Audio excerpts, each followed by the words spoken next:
Hey everybody, it's Kyle with another episode, episode 265 of Unlocking Your Inner Strength.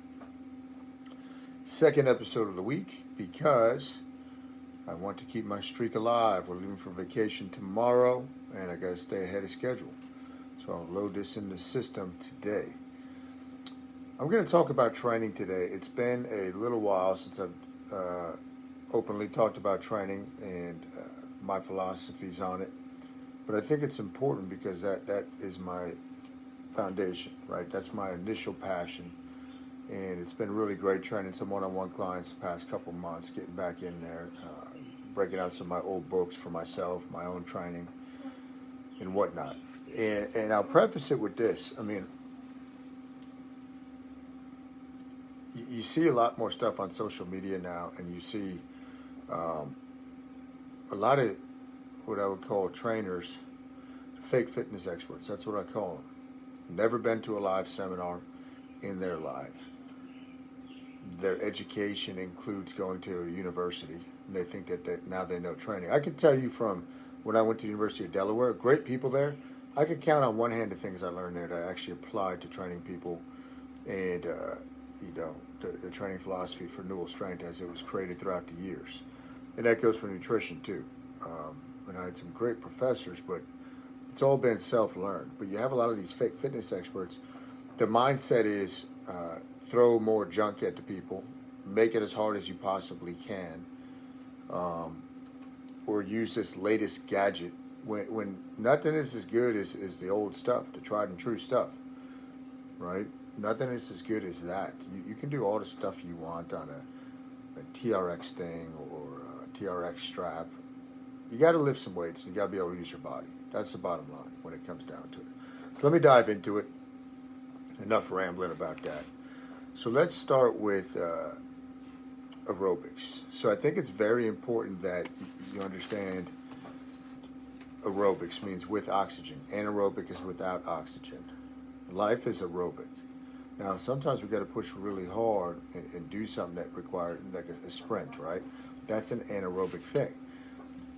And there's three levels of this I want to talk about because I've written articles, I started like 13 years ago, 14 years ago, that one at the time kind of went viral. It was about the aerobic fallacy. The misapplication of cardio, as we'll refer to it, even though there's much more to cardio, I'll explain in a second. Most people use it for fat loss. It is completely useless for fat loss. Completely, just as all exercise is pretty much useless for fat loss. And studies show this. Like, this is not a controversial thing, but people buy into it. Oh, I got to burn more calories. Got to do this and that. It's a misapplication. Don't use it for fat loss. Use it because you enjoy it. Use it as a challenge. And if you're walking, use it for stress relief. Right. So the misapplication. The importance of, especially as we get older, the more efficient your aerobic energy system is, the more you can deliver life-sustaining oxygen, right? And the more you can get blood flow and good nutrients to all parts of the body. That's a very important part of strength training and aerobics is the blood flow. Now, cardiovascular, right? So strength training at a fast pace, which I'll go over my philosophy on pace in a couple minutes, is also it's all cardio. Cardio means anything that drives the cardiovascular system. So you can actually get more of a cardio workout through training head to toe. But I'm talking here about aerobics, right? So that's a different thing. You got to keep that in mind. Most people associate aerobics as the only way to do cardio. That's not true. But it is very important, right? It's important to get blood flow and to enhance, and that's going to enhance your training if you're really into hitting the weights. Now, as far as it applies to fat loss, if you're using it directly for fat loss, completely useless. Completely useless. I can't say that enough. But aerobics, you got to think about how life is lived. Life is an aerobic activity. You're only training, if that, an hour a day. You have to think about, like when I'm sitting here doing this, when I have more work, I got to pack for vacation, we're leaving on. That's aerobic. Aerobics, when we look at it in that view, is where fat loss should happen. Fat loss, right? And a lot of people say, you're going to burn more when you're doing in this zone of aerobics. Again, completely misapplied science. when you got to work at X percent of your max heart rate to burn fat. This is aerobic. Me talking to you is aerobic. So what should fuel my fat loss, on everyday fat loss, when you're fasting, right? That's really the way you're going to lose fat, is oxygen, okay, and your body fat. That's how you're going to fuel your aerobic activity throughout the day. If you're constantly stuffing your face, forget it. It's not going to happen. But life is an aerobic activity. You need to live basically, your main energy sources is oxygen and your body fat. Okay? So let me move on from aerobics. All this stuff, like, you guys can think that there's new stuff out there. There's a little bit of new stuff, but it's all based in the same principles. The very first book that I read on strength training was when I ordered it at the end or the very beginning of my senior year of high school, mail order. So a lot of people probably, the younger people don't even know what that is. But it was in a bodybuilding magazine. I sent out the order form. I can't wait to get it back. It was big beyond belief. I still have it upstairs. And it was by Leo Costa and Tom Platz. And I followed that system for years. That was the foundation. It was a full body thing based on a Bulgarian split system. And really good stuff. And that kind of continued to branch on throughout my college years. And then when I worked for Rutgers football strength and conditioning with Jay over there, who's now a strength coach there again with Coach Shiano, that was the summer. So I just graduated college, doing my internship there, and I was into the bodybuilding and into this full body training. But then I watched how he trained the athletes, the football players, and I started merging all this stuff and playing around with it. And over the course of the next couple of years, when I was training at the gym, people would come up and say, "Man, what are you doing? I've never seen anything like that. How are you training? What why are you going at such a pace that you're going at?" And that was really the root of how Newell Strength started. People would always approach me to write them programs on training or nutrition. And I even had people at the time say, "Man, what is that? Is that CrossFit?" So no, what I developed was before CrossFit even existed. Okay, CrossFit's a sport.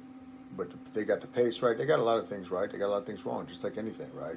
And I'm not saying I know everything about training, but when you start getting a little bit up there in training years, I've been training more than half my life now.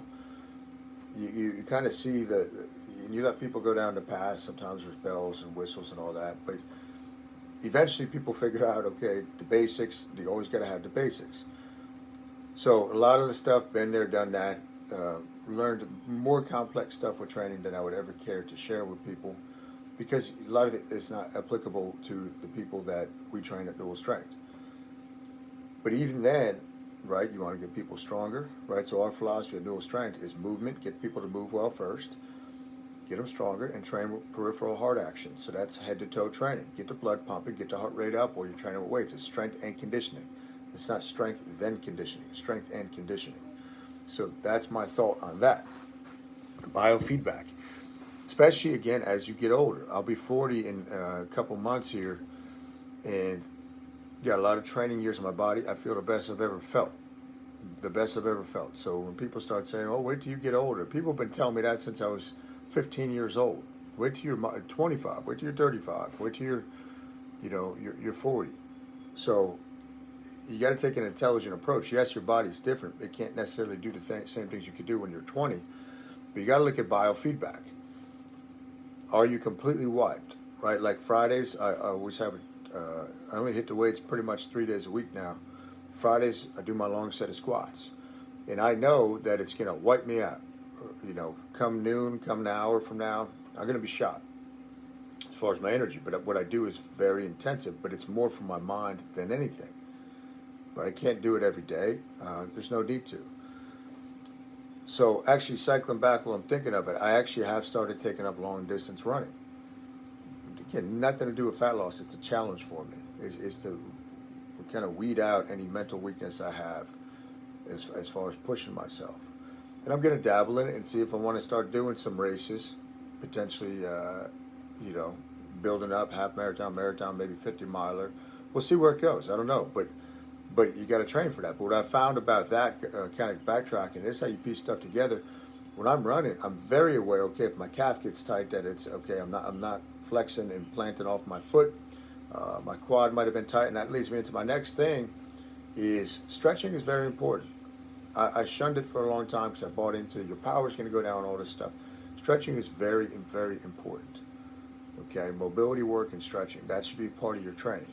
It's not sexy, but you feel better when you do it. You feel better. I would venture to say if I'd been really into stretching throughout my whole career, that I probably wouldn't have ruptured both patellar tendons. But my legs were so jacked up from bodybuilding, everything was kind of misaligned. Everything was tight. And my legs were huge at that point. And, the dam's got to break. The dam's got to break when you're like that. So stretching is very important. Set aside time. Do that on the days you're not training potentially. Do it as a 5-minute break. Pick out some stretches and you can do that.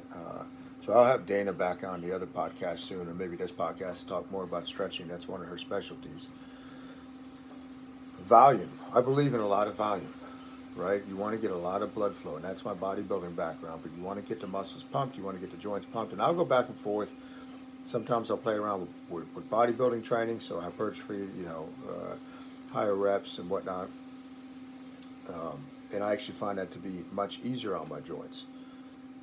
But a lot of volume, a lot of pace. I mean, you got to push the pace. One of the guys I was training recently said, "Man, should I be feeling like this in a workout?" I said, "Yeah, if you're training appropriately, in my opinion, you should be pushing it. As soon as you could talk, if you're training with the weights, you should be going again.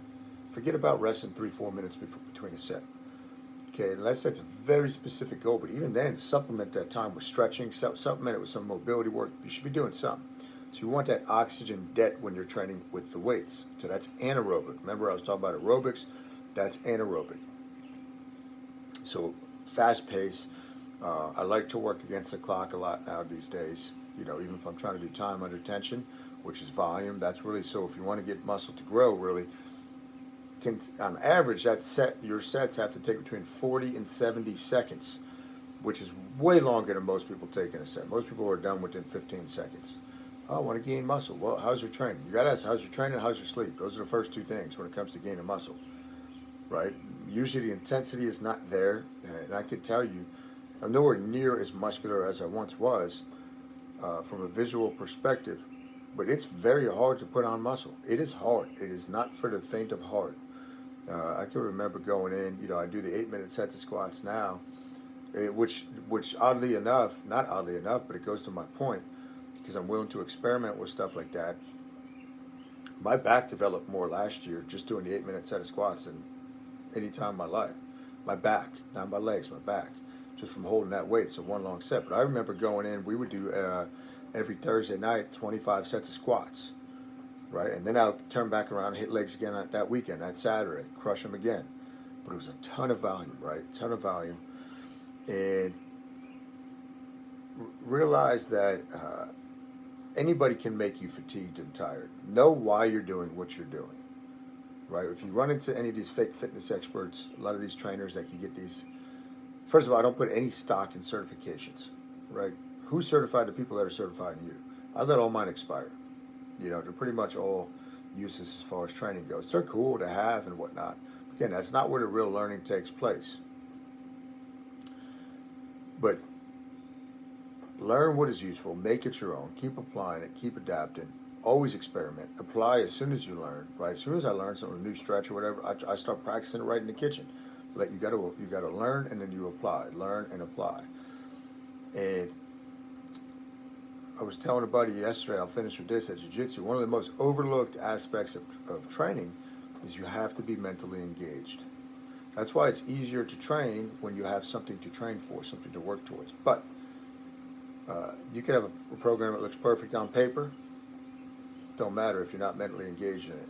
And, that comes into when should you switch up your workouts, right? Now, you're not there to entertain yourself, but you want to be mentally engaged. And novelty is the greatest aphrodisiac.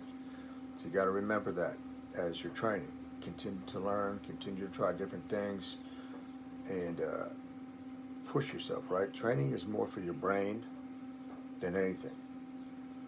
I mean that in two ways. There are certain hormones that can only get to your brain through physical activity. There's certain hormones that can only cross that blood-brain barrier through physical movement. And you have to push yourself beyond your comfort level when you're training. I mean, otherwise, to me, what's the point, really? And you're not going to have a Hall of Fame workout every workout, but you should be going in knowing, okay, man, I got to be excited about this. I got to be a little bit nervous energy every week when I do those long sets of squats. You know, it's a little bit nerve-wracking thinking about it the night before. You know, if I let it enter my mind, but it's a good thing, right? It's like the first time you ever trained. So that's my philosophy these days on training. Hopefully you like that. If you did, hit the thumbs up, hit the share button. Don't forget to subscribe on iTunes, or you go to kylenewell.com and get on my email list over there. Get the new free fasting manual. It's kylenewell.com/manual. And you can check that out. As always, appreciate the support, guys. I will be back in a couple weeks.